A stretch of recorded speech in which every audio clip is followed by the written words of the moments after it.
and the habitability elements in the impact of crew behavior and health. From the early beginnings of Mercury and Gemini and Apollo, we had the history of NASA and human spacecraft design is centered in engineering.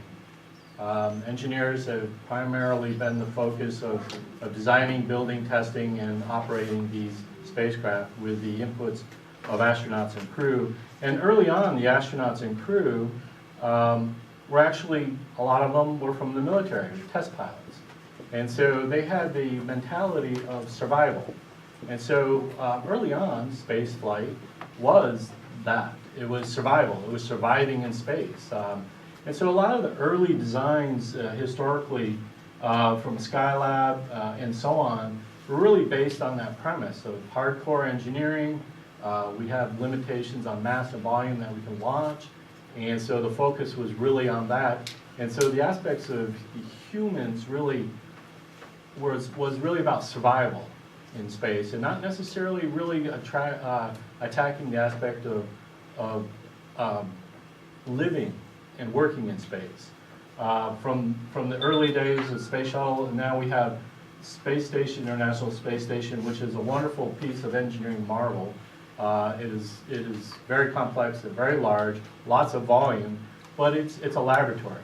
And the humans, the crew that are there, international crew, we talked about various presentations about international culture, the influence of cultures. That international crew is basically there in a laboratory. They're living in a tin can in a laboratory. And so you can imagine the aspects of the psychological stresses involved with that. You don't have vistas of looking out into a green space like we do here. However, one of the most popular spots on Space Station is the cupola, where they can see Earth. Now take that idea and project it out where you're going to Mars. You're not seeing Earth. It's a little dot over here. You're on your way to Mars, and Mars is a little dot over there. And if you look out your window, what do you see? A lot of space, a lot of darkness. But it is beautiful because when you are in space and you don't have the atmosphere of Earth, the brightness of the stars is just amazing. And I did some virtual reality testing, and the person that just was talking about virtual reality, we're moving towards more of that. But it was amazing to me when I put on the goggles. I actually almost fell over. I thought I was falling back to Earth because I was outside Space Station. But it was very interesting to me how the brightness of the stars. But the point being is that, as we move forward in human exploration of space, we've got to take into account the psychological aspects of living and working in space. We need to take account all the things that we've heard over the past day about the little things that we can do architecturally that'll make a huge difference on the crew's psychological well-being. Because if the crew is not well taken care of in their mental and physical capacities, they're not going to be able to perform. We will have loss of mission and possibly even loss of crew. And we certainly don't want to do that.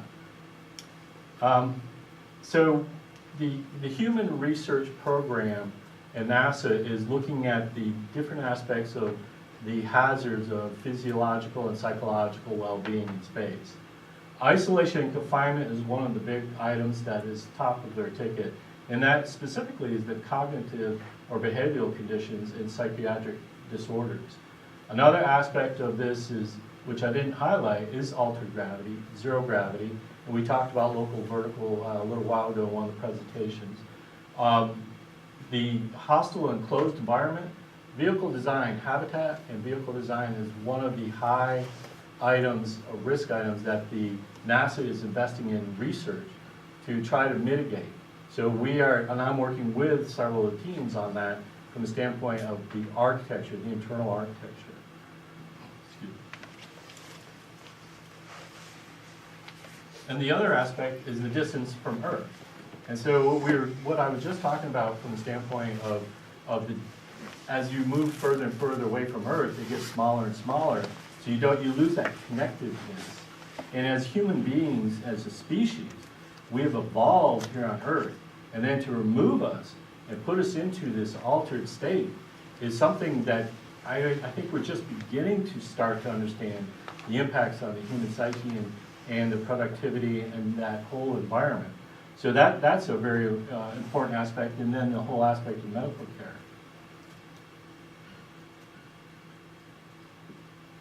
On our journey to Mars, what we're doing is I don't know if this will work. Can you see the cursor? Anyway, so the upper left graphic is really talking about the advancement of human spaceflight leading to human presence and exploration of Mars. And really, you know, what we're doing is the graphic on the upper left is what that really is saying is, you know, we're taking the aspect of the science, the exploration and technology, the hardware and the protocols and the systems and the understanding of humans interacting with these, living inside of a machine. And then, you know, what we'll do is we'll progressively step out further and further away from Earth.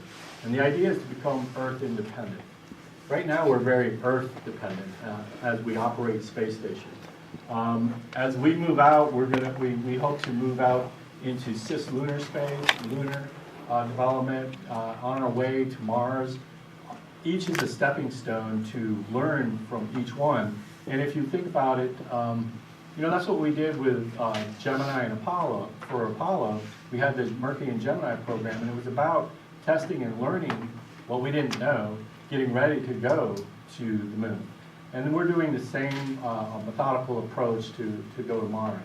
So, you know, as part of these options, the humans will explore and occupy these deep space, and that really drives down to understanding to develop, you know, various propulsion systems, life-critical technologies, obviously the ECLIS system, which is the Environmental Control Life Support, and then the habitation. And habitation is, like I said, I've been at NASA for 29 years. I'm an architect in an engineering environment. So I've had my struggles in that environment because it's flipped. It's flipped from the norm, what I would say is norm for architect's role in buildings and the engineering role in buildings. And in NASA, the engineers are the ones in control and the architects are the interior designers, so to speak. We are working to change that. However, you know, one of the things about the habitation is we are striving to put the living back into living and working in space. So in order to do that, we're understanding and mitigating the impact of habitation risk variables, which I described in the previous one, and also the understand and mitigate the negative impacts of environmental variables. There's space is, you know, very hostile for us humans to be in, and so there's radiation. There's the internal environment, acoustics or noise, a vibration, and so on. So you're living in a machine, you're living in a can. And so those are very important variables that will have long-term effects, especially crew that has gone from Earth 3 years. You know, 6 months to Mars, depending on how long they stay on Mars, it's anywhere from 30 days minimum up to 2 years because of the rotation of Mars and Earth and their alignment. So every 2 years we get the alignment in our favor.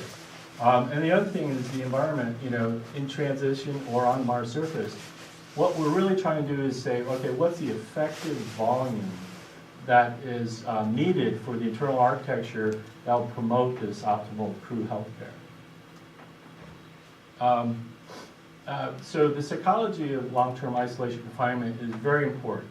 From the stuff that we're doing here that you all have presented here today, as well as many other researchers are doing. And so, you know, we are paying attention to that at NASA.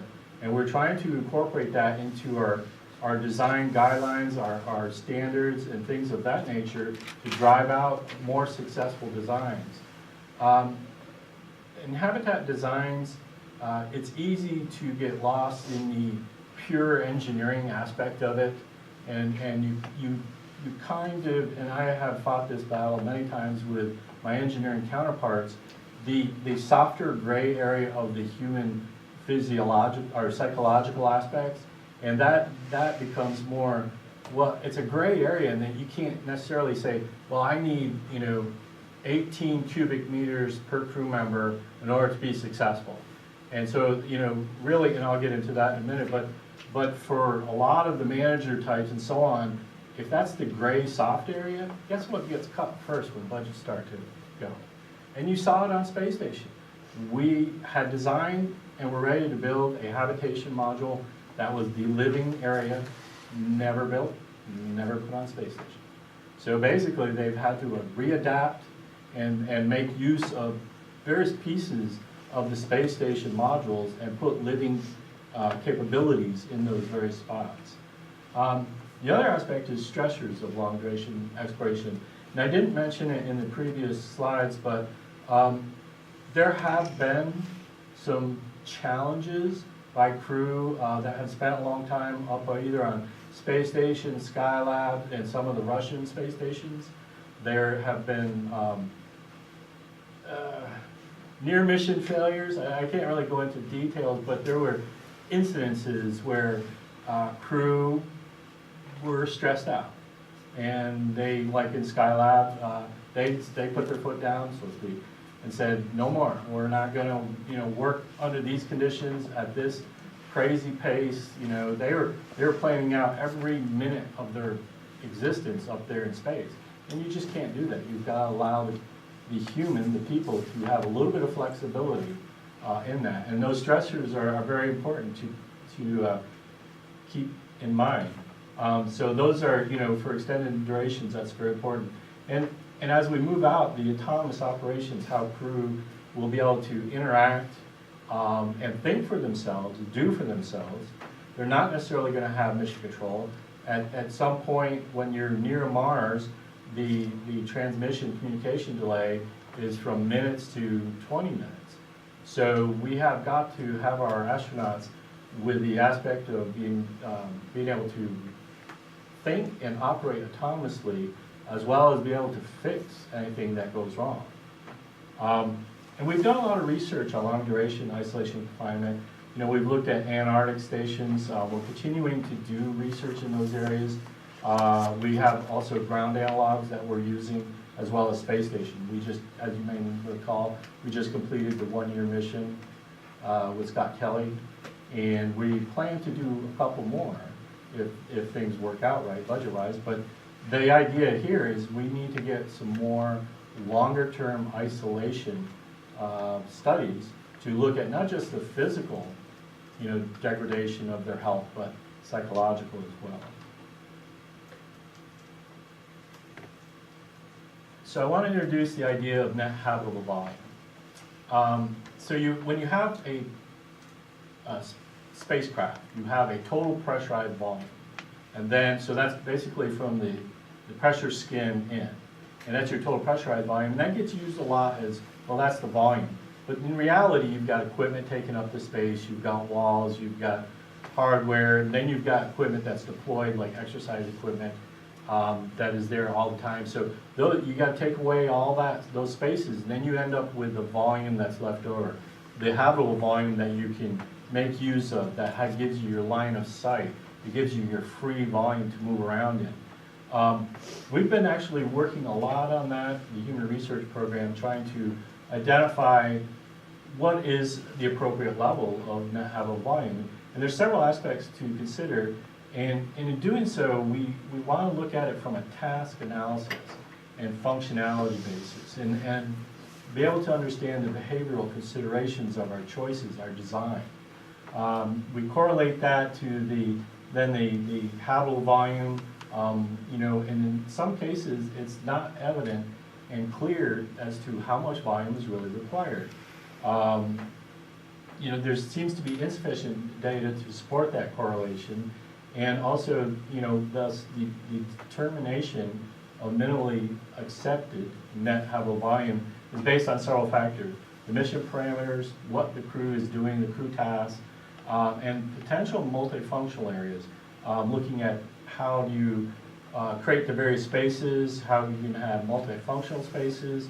You need the idea of private spaces and social spaces, communal dining, the workspaces, and so on. So this is a notional mission to Mars parameters, You know, we're looking at 4 to 6 crew, you're looking at 30 months total duration, 6 months there, maybe around 18 months, 20 months there on Mars, and then back. It would be the gender would be mixed, the culture will be mixed, and that brings its own set of stressors and aspects of cultural biases towards designs. And so, you know, this becomes very important. I think I took away a lot of good nuggets today from the various talks. So currently, NASA-supported research is looking at the prolonged isolation and confinement aspects. So important features and stuff that we're looking at is volume, the internal architecture, and designs. So we're coming up with new aspects. We want to reinvent how you design the internal architecture. Think of the talk we talked about contours. We want to get away from the angular, rectangular, engineering looking aspect and kind of go more with an organic flow to it. Another aspect is food systems. Food is huge, very important in your lives, I'm sure. And the communal aspect of food, sharing food together, is so important. And then lighting. You know, we're doing a lot on lighting. In ISS, we just changed out from some of the fluorescent type fixtures, moving towards LED system, where we can control the color and the intensity of the lighting with dimming. And we're also working to look at the whole diurnal cycle, because like on space station, you see the sun come up and down every 90 minutes as you go around the Earth. And certainly in the exploration missions, the deep space, we're not going to have a lot of windows, and there's no sun coming up and going down. So we have to take a bit of Earth with us in the sense of the diurnal cycle. I think the use of materials, the lighting, all those aspects, and bring a little bit of nature with us to put the crew more at ease on that. These are some notional layouts. I just want to, the reason I'm showing these is I wanted to show the aspect of, we're looking at different aspects as it relates to the habitats, and there's horizontally laid out habitats and vertically ones. Horizontal or longitudinal as the top one. They tend to be kind of linear, and you can see this design, and this is what we're trying to change. So this one, it's very linear in its design, the way it's laid out, and so on. A lot of that has to do with equipment and trying to be mass efficient and so on. But I think that we can solve this, and we'll come up with better designs. The vertical-oriented design, in both cases, there's a local vertical within those habitats. And so if you have multiple modules connected together, you really want to stress that aspect of transition of spaces, but also local vertical. Because if the crew comes in upside down to a space, their inner ear is going to start spinning, and you know what's going to happen next. And that's not a good thing. So we want to really try to emphasize and bring the features of our architectural training into the design of these spacecraft and make them more aesthetically pleasing, but also address the aspect of local vertical. This was a project that I did a couple years ago, in which we did a rapid prototype. We went from this PowerPoint, which is the cross-section in 3D model, we went from that to an operational unit in the desert in 1 year. And with that, we took that prototype and we put crew in it for 2 weeks out in the desert. And we tried to, the reason we did it in the desert is we were also doing it from the standpoint of exploration. So we had the pressurized rovers as well, and we had the astronaut suits, and they were going getting geological samples. They'd come back to the habitat, and then they'd either process the samples in the lower section, which was our living area. The upper section, which is shown vacant here, was our crew area for living. Had the crew quarters and so on. But I think the important part of that was, in order to understand these designs, we need to not just go measure it by looking at drawings or three-dimensional drawings or even virtual reality, which is one area that we're pushing on now. But we actually have to build it. You have to have people go live in it. You have to have human-in-the-loop testing. And that's really key, because that that only then can you really begin to understand the goodness of that design through the various research and questionnaires that are put to them by our human factors engineers and our psychologists. So the aspect of psychological and architectural design integration, the future of human space flight really is going to impact architecture.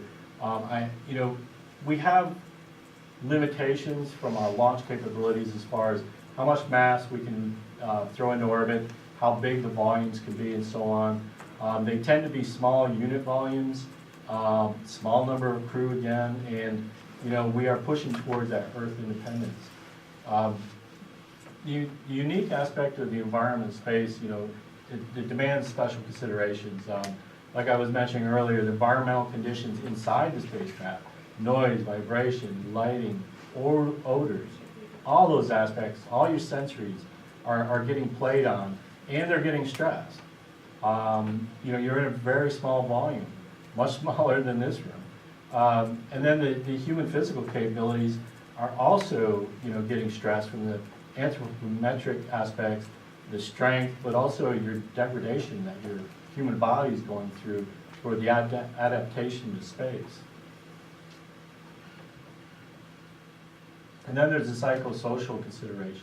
Thank you. We do have specific concerns that, to maintain the psychological well-being, the sizing of it, the functional layouts, looking at how do you locate private and public spaces within the habitat, and then looking at the internal architecture. How do we accommodate the living, the playing, the working within those modules? And then trying to optimize usability, the effectiveness of that. This was a design I did back, it was called TransHab for Transit Habitat. It was something that actually Bigelow Aerospace has picked up on, and they're hoping to privatize that. But the volume is defined by the crew functions and the crew tasks, and you have to take it into the crew tasks because there's aspects of what the crew are doing. And like any architecture, when you're doing your architectural program, you need to understand the environment you're designing in, and you need to understand the users that are using it. And that's so important. And that fundamental architectural premise is being used here in space or aerospace.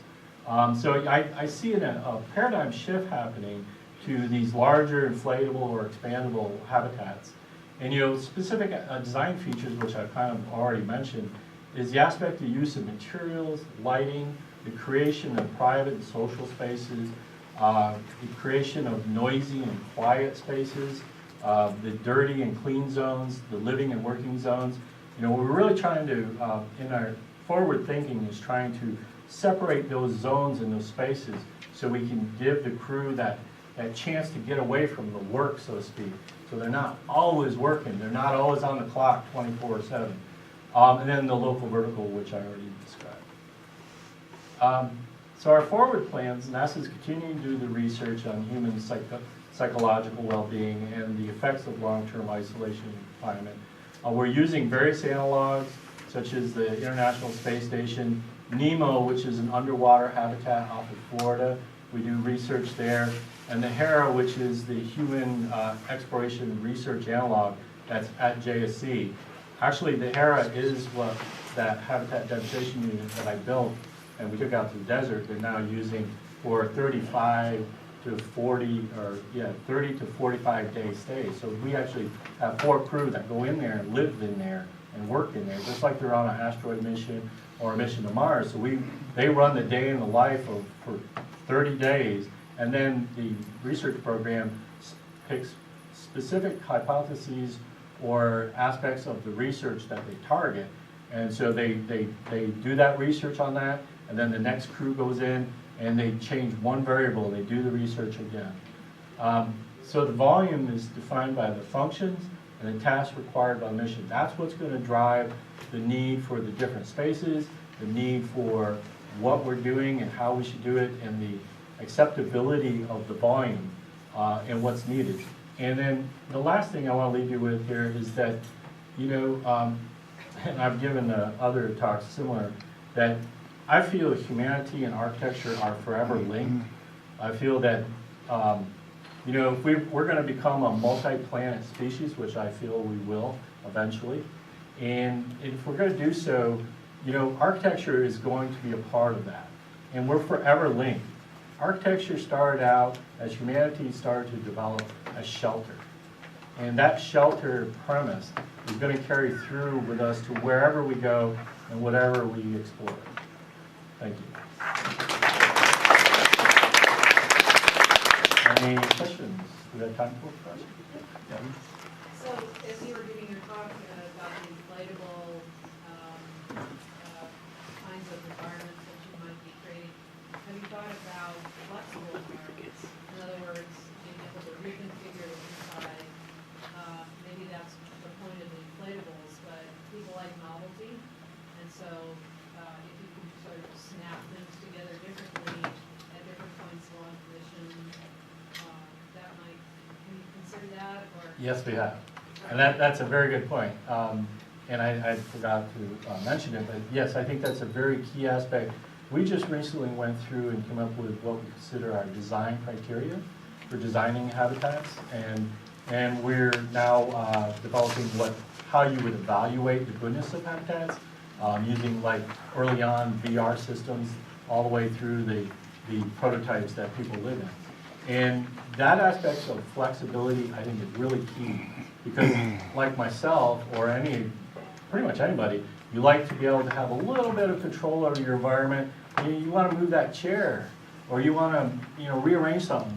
I've talked a lot with Don Pettit, an astronaut, that on space station, and he's such a free spirit that he'll go up there, and even though he's told not to, he'll redesign stuff and build stuff out of whatever's there. So yeah, kit of parts and that flexibility, I think, is real important. I think some of the early missions, they're so scripted that that's probably not going to be the case, but I certainly see as the evolution of space architecture allowing that to occur. So another idea is bringing biophilia. Absolutely, yes, and yes, and we are looking and exploring different ways to incorporate that into the skin of it if we can.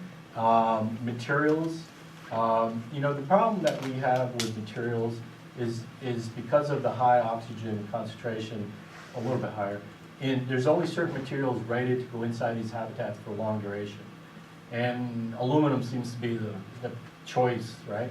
So there are Nomex materials, white, there's a little bit of blue. I'm trying to get more and more materials accepted and put into where we can get them human rated for long duration spaceflight, so we have a better palette to choose from. It's a very good point. And the use of plants. We talk about growing our food on these missions.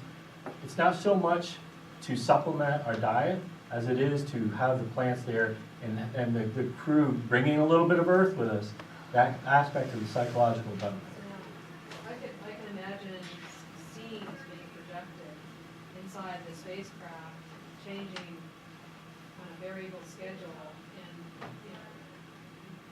it would certainly expand their feeling of where they're at. Absolutely, and I've actually wanted to take it a step further with the idea of the wearables, where the internal architecture is a smart hab, so to speak, and it recognizes you when you walk or float in, and it changes some of the interiors to reflect your desires and likes.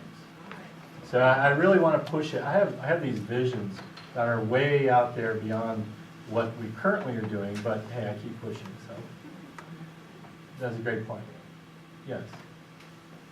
I'm curious as to how the vertical arrangement of space has more recently been proved more advantageous than the longer horizontal.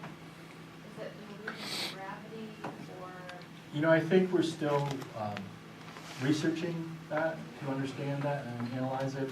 I don't think there's a preference right now. Depending on who you talk to, it'd be like talking to 10 different architects, you get 10 different answers, right? So I think that's still research to be done. I think there are aspects of the vertical that have some advantages. And then there's some aspects of the horizontal, they'll have some advantages because of the line of sight. So, thank you. We had one more question. Yes? Do we have time? Yeah. Okay. Kriss, do you think it would be feasible